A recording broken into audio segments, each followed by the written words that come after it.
आज हम क्वेश्चन को सॉल्व करेंगे इस मेथड से नहीं, शॉर्ट मेथड से, ताकि हम एग्ज़ाम में इस क्वेश्चन को फटाफट कर सकें। क्योंकि एग्ज़ाम में देखिए उतना टाइम नहीं होता है कि आप इतने इस तरीके से क्वेश्चन को सॉल्व कर सकें।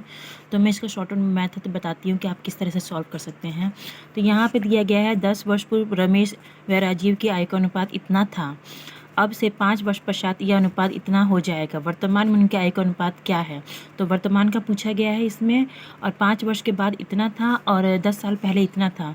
तो हम सीधे इसको इस तरीके से करेंगे। तो हम या तो 10 साल पहले की आयु निकाल देंगे, या तो हम दोनों जोड़ के हम ये वाला रेशो रख के हम आयु निकाल देंगे, तो हमारा एज निकल जाएगा।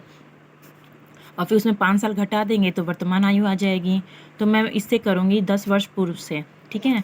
तो ये अनुपात है रमेश और राजीव का। तो हम यहाँ लिख देंगे, ये हो जाएगी रमेश हो जाएगा, ये राजीव हो जाएगा।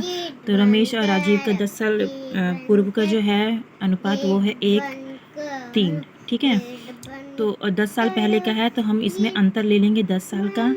10 साल पहले का अंतर है तो, और हम अंतर जब लेते हैं तो इन दोनों का भी अंतर, रेशियो में भी अंतर लेते हैं। तो रेशियो में कितने का अंतर है? 2 का। तो हम यहाँ 2 ले लेंगे।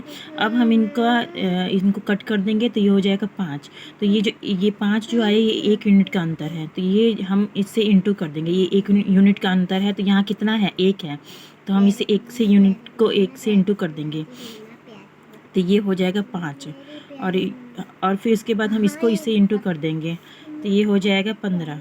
तो ये हमारी जो उम्र आई है, ये आई है 10 वर्ष पूर्व, ठीक है। तो हम 10 वर्ष पूर्व उम्र आई है, और हमको निकालना है वर्तमान का। तो हम इसमें क्या करेंगे? 10 साल जोड़ देंगे। तो इसमें हमने 10 साल जोड़ दिया, और इसमें हमने 10 साल जोड़ दिया, तो ये हो गया 25 और ये हो गया 10।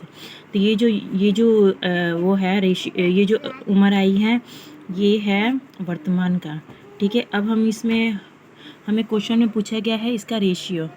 देखिए इनकी आयु का अनुपात पूछा गया, इनका रेशियो पूछा गया है। तो रेशियो के लिए हम क्या करेंगे? इनको कट कर देंगे। तो 5 तियाँ 15, 5 25।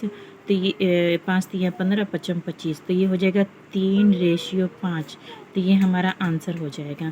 तो देखिए कितना फटाफट हो गया, टाइम नहीं लगा। बताने में मुझे टाइम लगा है, पर पेपर में आप सॉल्व करेंगे तो फटाफट सॉल्व हो जाएगा। ये इसमें बहुत टाइम लगेगा, इतना हम नहीं कर पाएंगे पेपर में, क्योंकि पेपर में 1 मिनट का भी टाइम नहीं होता है।